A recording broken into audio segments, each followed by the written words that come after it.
Ah, perdeu uma identidade secreta, não deve ser nada fácil. Olá, tô lendo aqui Marvelverse, o Homem-Aranha Desmascarado. Vamos conversar sobre uma história que tá aqui dentro? Corta pra vinheta, produção.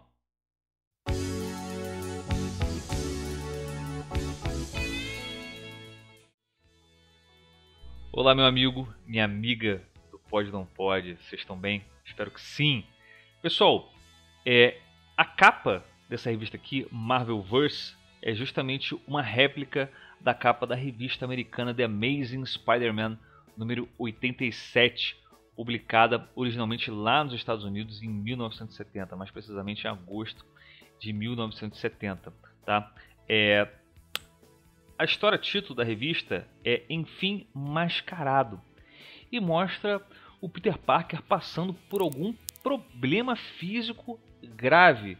Tá? Ele não consegue raciocinar corretamente, ele não consegue sequer se manter de pé, ele está sempre tonto, zonzo, os poderes de aranha dele acabam tendo certas falhas, e ele acaba tomando uma atitude drástica, cara. Ele acaba, ele mesmo, por vontade própria, né, revelando para as pessoas que são mais próximas a ele, né, os amigos dele, que ele é o Homem-Aranha, porque o Homem-Aranha atrapalha a vida dele. Ele quer ser honesto, né? Atrapalha, por exemplo, o namoro dele com a Gwen Stacy na época, tá? Os personagens constantes nessa história aqui são muito interessantes. Tem um deles que eu não vou falar porque é uma surpresa no final, né?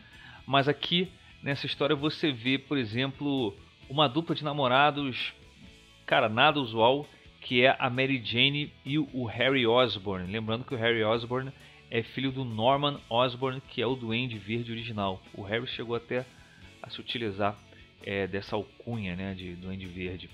Mas tem também o Capitão Stacy, que é pai da Gwen Stacy, né, namorada do Peter Parker na época, que mais pra frente, todo mundo sabe, isso não é spoiler nenhum, foi assassinada pelo Duende Verde. O pessoal viu isso inclusive nos filmes, né, do Homem-Aranha. Num deles, não sei se é o primeiro ou o segundo, não lembro, né, do filme The Amazing Spider-Man, ok? Com Andrew Garfield. Pronto, melhorei, né? Melhorei isso aí. Pessoal, a história é muito bacana, muito divertida de ler, e uma das coisas que eu mais gosto é que quando a gente entra na década de 70, o Stan Lee ele continua nos argumentos, tá, no roteiro, mas parece que ele escreve com mais vontade, os roteiros eles ficam mais legais de se ler, e a arte sai do Steve Ditko, né, que era quem desenhava, né, o Homem-Aranha, e parte para a mão de vários artistas. Essa história aqui, Enfim Desmascarado, ela tem a arte do icônico John Romita, e a arte final do Jim Mooney. Tá? O John Romita ele dá toda uma nova aparência para o Homem-Aranha, né? Ele fica bem diferente do Homem-Aranha do Steve Ditko. E, inclusive, a questão do uniforme, cara, parece que o uniforme ele fica mais simétrico, né? Ele fica mais interessante. Você consegue ver detalhes do uniforme de forma um pouco mais, como é que eu posso dizer, né?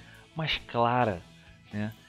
A diferença da arte do John Romita para do Steve Ditko, na minha opinião, totalmente relevante, é a mesma diferença de você pegar uma televisão antiga e colocar uma televisão Full HD, né?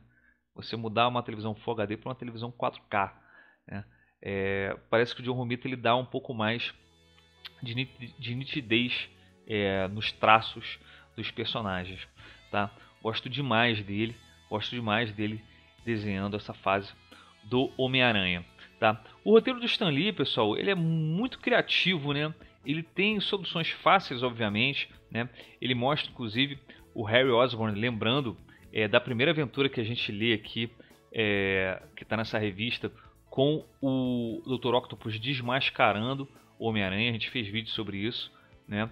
Então você vê que nessa época já tinha uma interligação muito forte das histórias, né? As revistas periódicas do Homem-Aranha, elas seguiam a linha temporal direitinho, né? A cronologia era toda amarradinha nessa época, tá?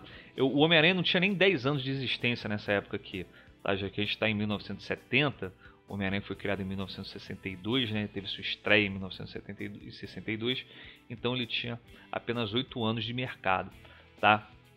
Vale muito a pena vocês correrem atrás disso aqui, pessoal. Recomendo demais, porque é extremamente interessante e eu não vejo a hora de chegar aqui e contar mais uma história do Homem-Aranha, hipoteticamente, ou não, perdendo a identidade secreta para vocês. Obviamente, tem uma reviravolta nessa história e o Peter Parker ele volta a ter a sua identidade secreta. Tem uma reviravolta e tem uma solução extremamente fácil envolvida nessa trama, beleza?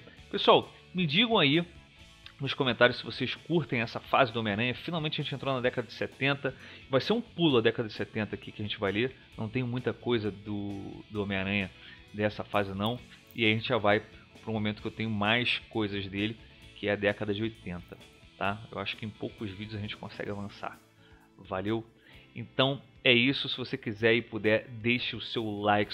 E se você curte o material que eu mostro aqui para vocês, considere se tornar um patrocinador do Pode Não Pode a partir de simples R$ 7,99 por mês.